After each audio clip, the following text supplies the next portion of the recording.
Welcome to Eightseven, everybody. I hope everyone is doing well. I know we're going through another lockdown again, but today we've got a special guest on our channel, Dr. Kelechi. How are you, sir? How are you doing today? I'm alright, thank you. So, how are you? I'm good, thank you. But I have to ask this question, because I've been an Arsenal fan, man. All over the years, I have some great players and great talent. Who's your favorite Arsenal player of all time? The guy that make you so happy to watch, and who made you enthusiastic, and who made you be a massive Arsenal supporter? I'll say Thierry Henry. Hmm.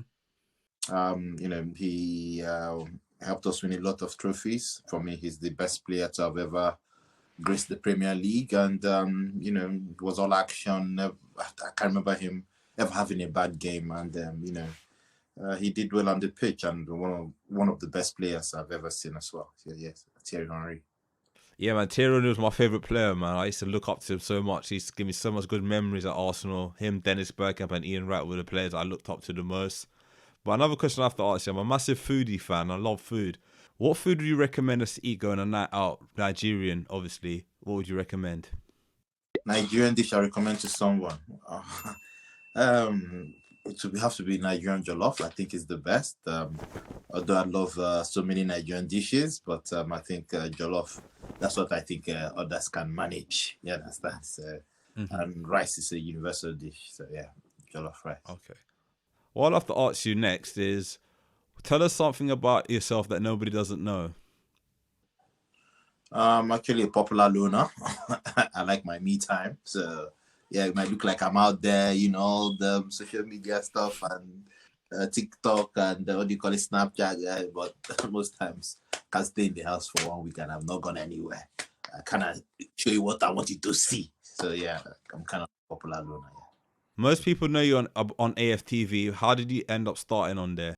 I started 2013, I think it was, when I just went there for an interview and Robbie liked it, and then he told me to come again. And at that point, there were so many people of color on there that he was interviewing. So yeah, and I felt that I was making sense, and he I was making sense. And for me, my interviews are always objective, and as a highly educated fellow, sorry, I'm not bragging though, but it's different from others. So he felt the vibe, the African flavor involved, the traditional and everything. And then I became a permanent fixture. The singing, let me not forget the singing as well. So I became a permanent fixture. So yeah, and the positivity as well, because I bring so much positive vibes. I don't do negative vibes.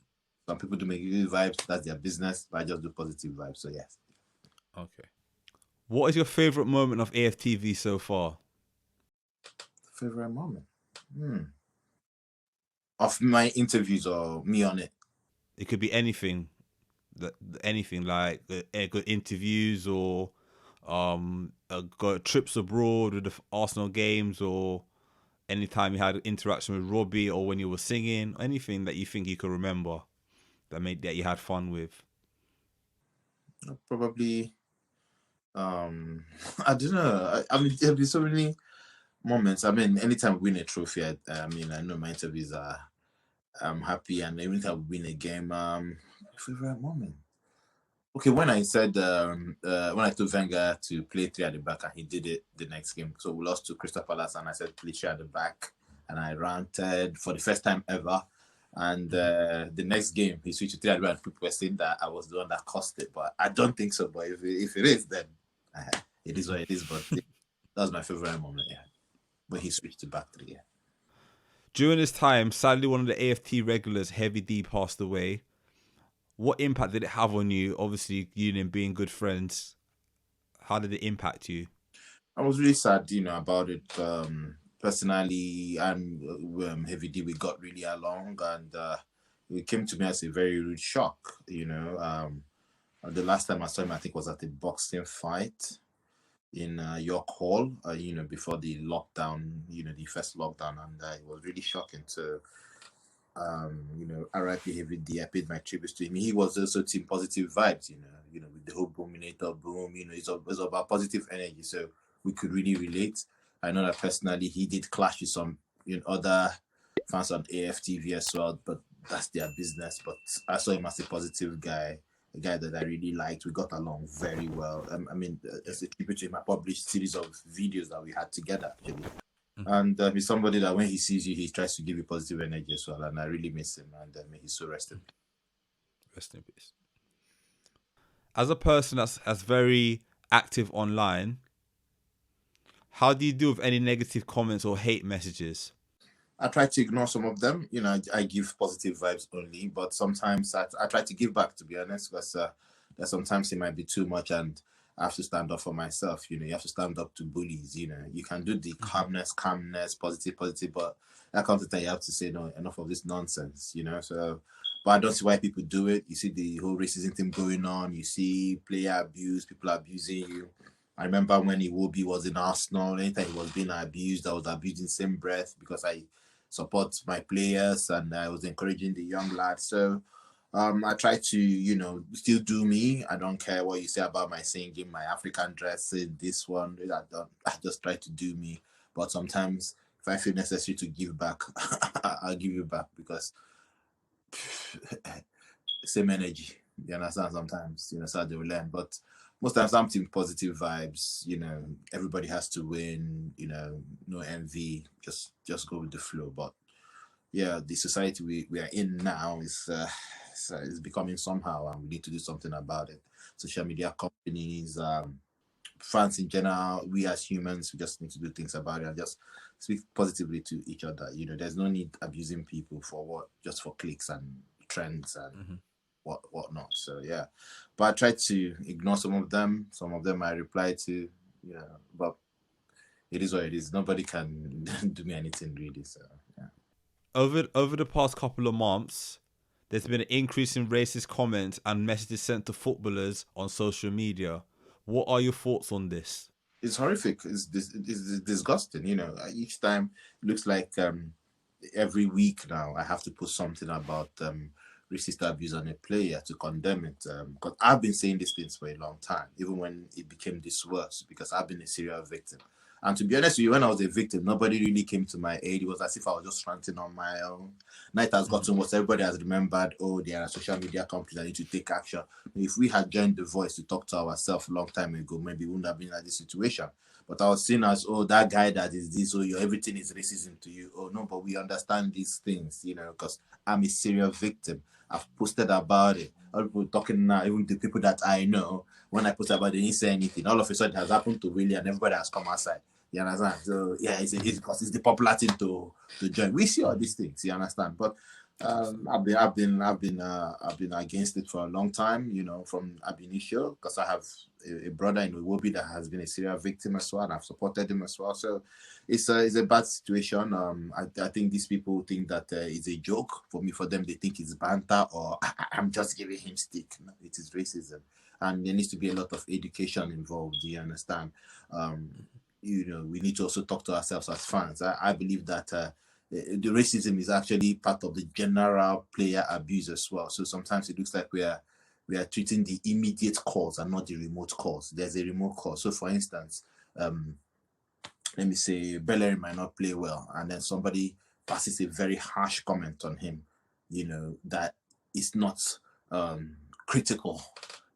That comment can degenerate, and then someone now puts a homophobic comment, now someone now puts a racist comment under, but the remote comment was what degenerated that. But you can criticize somebody constructively. I can tell you, Craig, I want you to leave here, and I can say, Craig, please excuse me.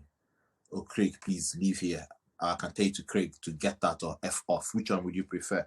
Is to leave here. So it depends on the context, the tone. Now, also, when you're giving player criticisms, I keep telling people, the ones that I know, the ones that I don't know, just treat the player like a kid, like you're giving a kid a feedback. You know how they do it in schools? They say, Craig, primary 4, what went well in maths? So WWW and EBI.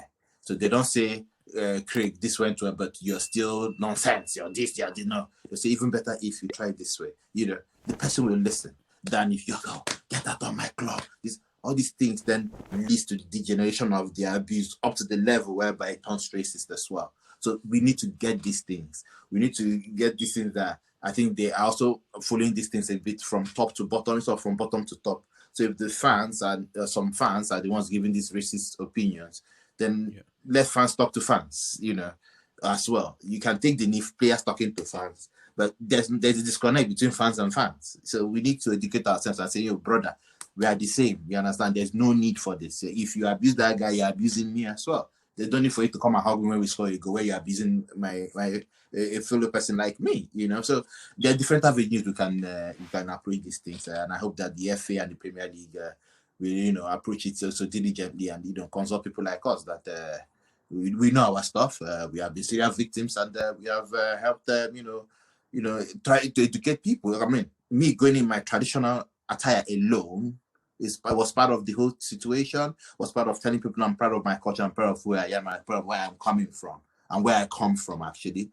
So it's still the same anti-racist message that have been passing since I started watching live games in 2012, and I've not changed. So I think they're doing their bit as well. They're trying, but there's still room for improvement. Now, today's video is in partnership with a hot new brand that you should know all about, and their name is Buttah Box. Now, Buttah Box is a gift box of delectable African snacks. It contains all your yummy favorites, such as plantain chips, roast groundnuts, chin chin, and the ones that take you all the way back, like coconut candy, koro koro, and kuli kuli. Each gift box contains a familiar drink to wash everything down, like Chapman, Malta Guinness, Zobo, and of course, palm wine. Now, there are 5 box options to choose from, ranging from the Vexi Moni box all the way up to the Owambe box, which is suitable for larger groups. Head over to butterbox.com to order your box today. You don't want to miss out. They are amazing. What responsibilities do you feel that you have with your platform to raise awareness and challenge social issues? I do it every day. Like from my TikToks, for instance, I know that there's a racism problem from the videos I create. Sometimes there was a period I was passing a social conscious message every Thursday, like leave all the funny TikToks and really just do, maybe something on maybe racism or women abuse or domestic abuse, just to conscientize, because it's not always about the fun part, you understand? And from the way I behave, my platform, you can check my platform, is often positive vibes, and it's about educating the people to say no, unlearn some of these things. This thing is not good, you understand? The average some people might not understand what consent means, for instance, and you're trying to educate them on consent, but it's bit by bit, and also finding ways to educate them so that they will understand, not going in all harsh and say no, is this no, you do it in a way that they will understand. And that's what I've been trying to do all my life, to be honest, and I'll continue to do that. I never get tired. Some people tell me, oh, see some things out. I say no, I cannot see some things. I cannot just see some things and overlook it. I now have a platform and I have to defend my people. I have to also encourage them. And it's not only about, posting about when somebody has been abused, about also, sometimes contacting the player, sending to his DM or the fan or whoever to say, sorry about what you've experienced. I support you, and continue to support the person. Some of these players I have developed, like in Ketia, for instance, I've developed a nickname for him in Ketia, call me. It's all to encourage the young lad. You understand? When he scores, I'm shouting in Ketia.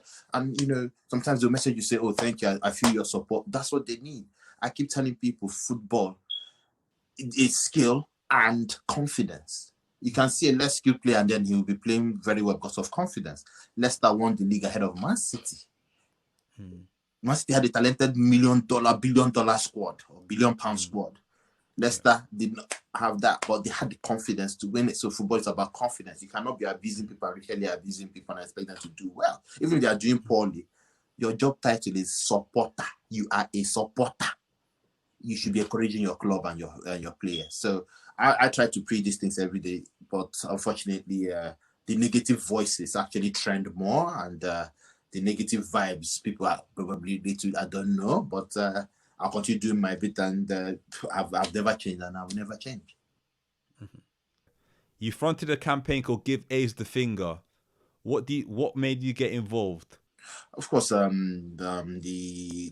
rates of HIV in amongst Black and men in the UK is quite high, and as one of the popular figures in the community, I got involved in the campaign, to encourage our people to go get tested. It's very, very important, for people to know their status so they can, live a healthy lifestyle. So It's been a successful campaign so far, and we've seen an increase in people getting tested, and which is what it is. And in the bigger picture, also telling them how to protect themselves better and everything. So it's been a very, very good campaign, and I'm proud of, and I'll continue to be involved for as long as I can. Mm-hmm. During this pandemic, how did you cope with not being able to do your regular going to watch football matches and stuff like that? Well, it is what it is. We have to stay home to help the NHS and help people in our community. And I was just at home. I've been at home, creating. I had to get into TikTok, to create content and help people as well, the community, so they can relax, watch videos.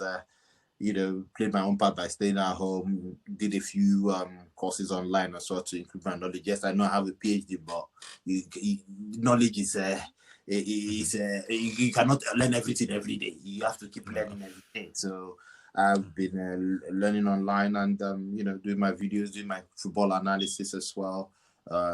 It's been tough, but we have to play our part, and I'm happy to play my part. And once it's my turn to receive the vaccine, surely I will receive the vaccine, and I will encourage people in our community as well to receive the vaccine.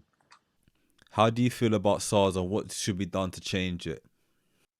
Well, the SARS movement, is unfortunate what's going on in Nigeria. Some people try to express their basic human rights about SARS. Was it last week or 2 weekends ago, and they were locked up, but later they were harassed by the police, which is very highly condemnable.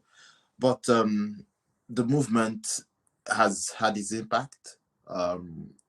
We've called for reforms. We've seen a few people being compensated at the moment, for wrongs done to them, injuries, life-threatening and changing injuries.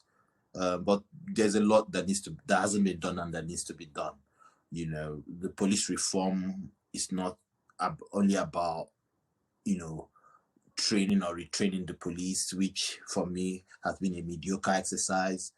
It's about also taking care of the police and their welfare. So if you see where they live, it's nothing to write home about. Retraining them to know basic human rights. Not that when you see somebody just start slapping the person because they have a gun and you have power, and making them know that a young kid, a young lad in Nigeria can actually work hard and buy a Mercedes-Benz, can barb any hairstyle he or she wants. It is actually their right. If you're saying that somebody is a criminal, is a fraudster, and you should do your investigations before you arrest the person. So we have to follow due process in everything. And I thought that it was a big statement from Nigerians, both at home and in diaspora, because we had the protests here as well. And we'll keep monitoring the situation. We keep hoping that things improve. We keep dialoguing where necessary and protesting where necessary as well. So that's it. We just hope that things continue to improve and they continue to listen. What words of advice would you give someone trying to get into the media world? Consistency. It's about consistency. I post every day. Like, in as much as my YouTube at the moment is a bit down because I've moved to kind of short form content, which the younger generation like. I'm millennial, the generation Z are the ones running the thing now, and they like 15 seconds, 20, 30 seconds content. They move on to another person, so you just have to give it like that. People still consume stuff on YouTube. Probably maybe next season I might, resurrect that one. But TikTok, Instagram, Twitter, that's my stuff. Snapchat is a bit shaky because I use the Snapchat glasses. That's why. And once I'm not Snapchatting, I'm not posting. So just stay consistent on the message. Make it relatable. Make it positive as well. And and then you just keep doing your thing. The space is big enough for everybody. It could be just one post that might make you go viral and change your life forever. I mean, the other day, Steve Harvey reposted my video. I was stunned by it. I was really excited by it. And there was another video I did that had millions of views because I just turned on my baby because the video was so relatable. Almost all the big magazines you can think of reposted it. You know, so it's just one video that can change your life. But again, make sure it's positive and it's impactful. And maybe you're passing a message. If you can't pass a positive message with the video, why not pass the message? You know, so yeah, just consistency for me, creativity, and and message and impact. What is the next big social media platform to jump on? It has to be Clubhouse, isn't it? In as much as I'm there at the moment, I'm not really. I'm still testing it out because I don't really jump onto social media platforms like that. It took me time to get on Instagram. It took me time to get on TikTok, and probably I got on TikTok because of the lockdown. Probably I wouldn't have ever gotten on it, you know. So I think it's Clubhouse. Although I'm mostly a visual person, I'm not an audio person. But I think what I've seen with Clubhouse is gonna go far. People should get on it. I think we should get on it. But if you're not on TikTok, for me, I still prefer TikTok to Clubhouse because the videos are saved. I prefer Instagram visuals; they are saved. Clubhouse, the conversation is done. It disappears. I don't really like that, but I think it's gonna be the next big thing. Clubhouse. Just going back on my previous question on SARS and Chained, would you run for government in Nigeria? Will I run for government? Yeah. At the moment, no, I don't think so. But if I'm called to serve, why not? I would like to serve my people. But me running for government, I don't think so. I actually like to operate behind the scenes.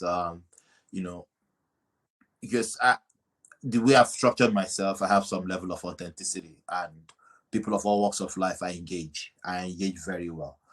Sometimes, you know, people that want to be in the front line can be in the front line. We backstage, we know what to do. And once you build that level of credibility and people respect you, you tend to actually achieve more. Because you're talking from a balanced point of view than when you enter government and you're talking to people, they're like, oh, you follow them now, they might not. So sometimes you just stay, they're not neutral, you know where you are, but you can actually have that conversation and say, okay, you know, do these things, it's not fair. You know, the people respect you more. But why not? If I'm called to serve, why not? I'll serve my people. I've been doing that all my life, so why not? We are ready to serve anytime. Before we get to the end of the questions, I'll have to ask you, on AFTV, I know you like to sing a song after being interviewed. Would you have to share one of your songs? Do you want it local or local international? Let's mix it up. Anyone? But if you say it, I can't get it.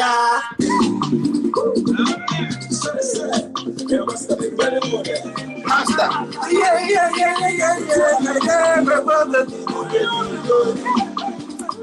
No. Na menu body runi gama. Over the chim. They want to catch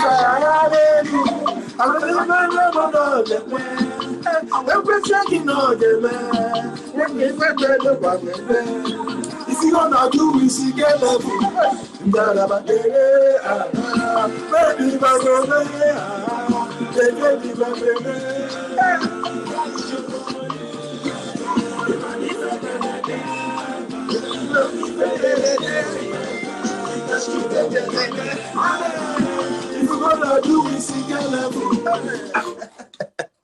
Was that good? I loved it. Thank you, sir. Okay. Post lockdown, what's on the horizon for you? I think the horizon is gonna be big. You know, I'm working on different projects, trying to learn, probably change career paths at the moment. Hopefully, I get something. You know, and we still have the Euros to come. Hopefully, can't wait. To work during the Euros as well. The Premier League is ending soon. I mean, in May. And just keep spreading my positive vibes, you know, and encouraging people to get the vaccine because there are a lot of misinformation amongst our community, people that don't want to take the vaccine. So, just doing my bit, and I'm hopefully. A finger ring on it. Maybe get married, you know. Somebody needs to marry. You have won many awards for your work behind the scenes. How has that affected your aspiration for the future? Can you advise anyone who is hustling now? No, I mean, when I do my stuff, I don't do them for awards, actually. I just do it, and if people notice what I've done, you know, they give me an award. So, and I have to accept, you know, to have respect, but I don't do it for awards. So just be yourself, do stuff, you know, selflessly, and, you know, the accolades will come, you know. the award is not about hustle. It's about selfless service and doing something that you love. So if you do it, then the accolades will rightly come. And on that note, I want to thank Dr. Kelechi for coming today and joining us on our channel. Thank you very much. Thank you for your time. All his details are below. Like and subscribe Eightseven. Subscribe to us on YouTube, Instagram. Big up to the Nigerians as well. Have a great day.